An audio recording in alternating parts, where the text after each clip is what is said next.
Hey, yo, what's good? So, June 26th, 1972, a young man named Roberto Duran, coming from Panama, got his first shot at a world title. It was for Ken Buchanan's WBA world title. Ken Buchanan was 43-1 at the time, with 16 knockouts. And Ken Buchanan, he's a good fighter. He was a good boxer, a stick and move, a slickster. He only had one loss. That was for the British Championship, but he came back that very same year and won the world title from Ismael Laguna, and he actually won the Fighter of the Year award for 1970, the same year that he got his only loss that was on the record. Duran was 28-0 with 24 knockouts.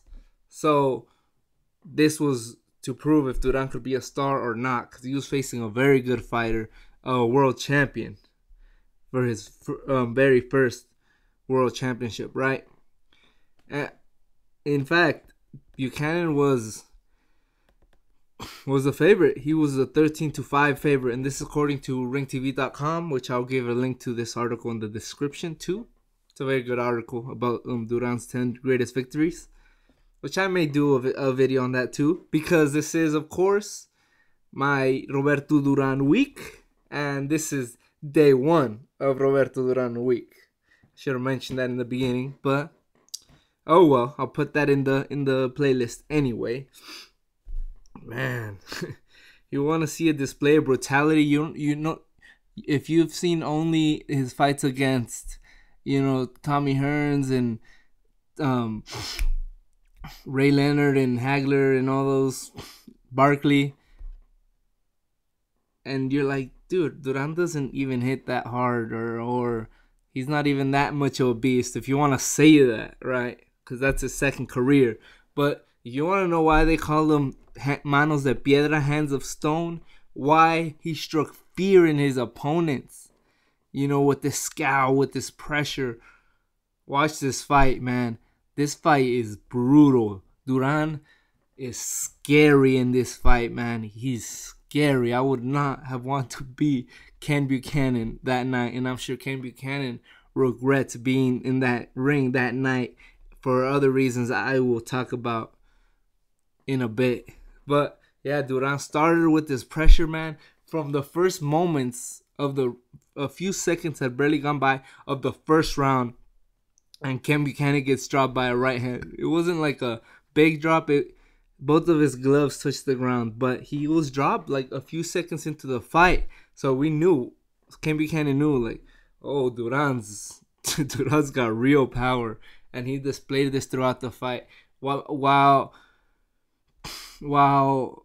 Buchanan was trying to get away, jab his way, use his feet to move away from Duran's pressure, Duran was going in, using rough tactics like moving his head, headbutting, pushing his elbows in, but not just that, throwing hard, vicious right hands, left hooks, body attack.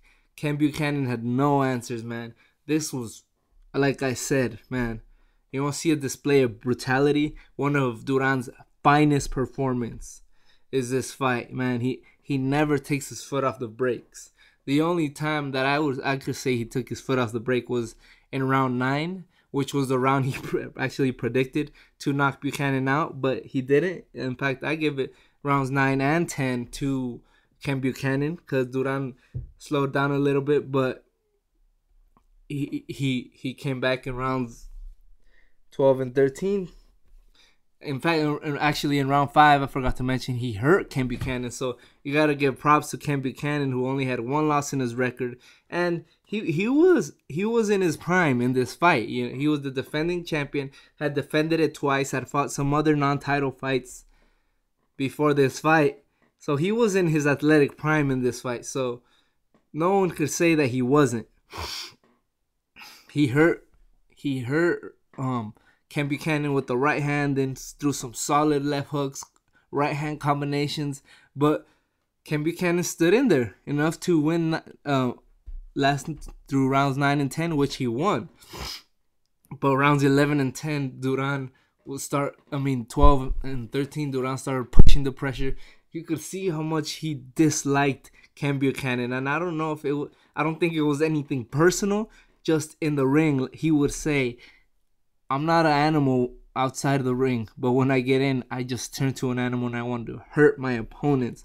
After the rounds, he would like push Ken Buchanan or scowl at him during the fights, during the rounds.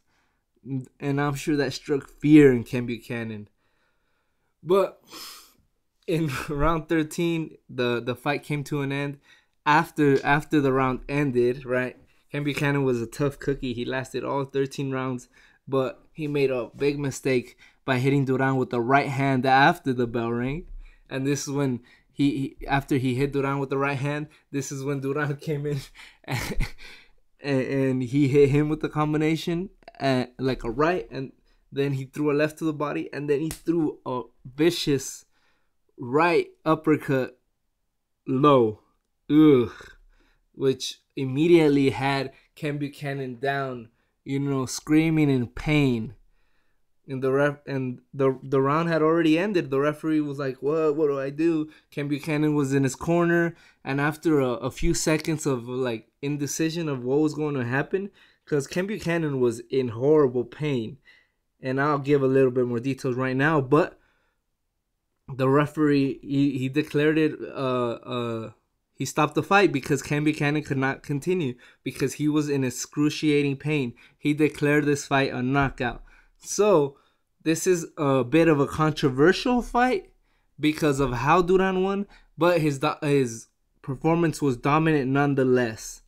But that low blow was so vicious, and this again according to the ringtv.com that I will put in the description.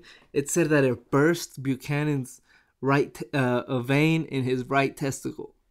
If you're a man watching this, like, you could imagine, right? Ooh, you burst a vein, dude. And Ken Buchanan's quoted here. He says, "Even today, the liquid doesn't get up that way, and it stops, and I still get a pain there every time I go to the bathroom." He says, "I think of Roberto Duran every time I pee." Brutal, man, brutal. But that's just that kind of fighter Duran was. The announcer said in the beginning, he's like, Duran is no cream puff. And Duran wasn't, man. But part of his viciousness, part of this dirty tactics, his brutality, was part of the reason why the fans loved him, why he was so beloved. And though this fight is controversial, it does not stain his legacy at all, or his first title fight and his first title victory. So it does not at all. Great fight. His first great performance against a Hall of Famer. And this is my first installment of Roberto Duran week. Stay tuned for the rest. I may probably do more today. If not, catch me tomorrow. Give your comments below.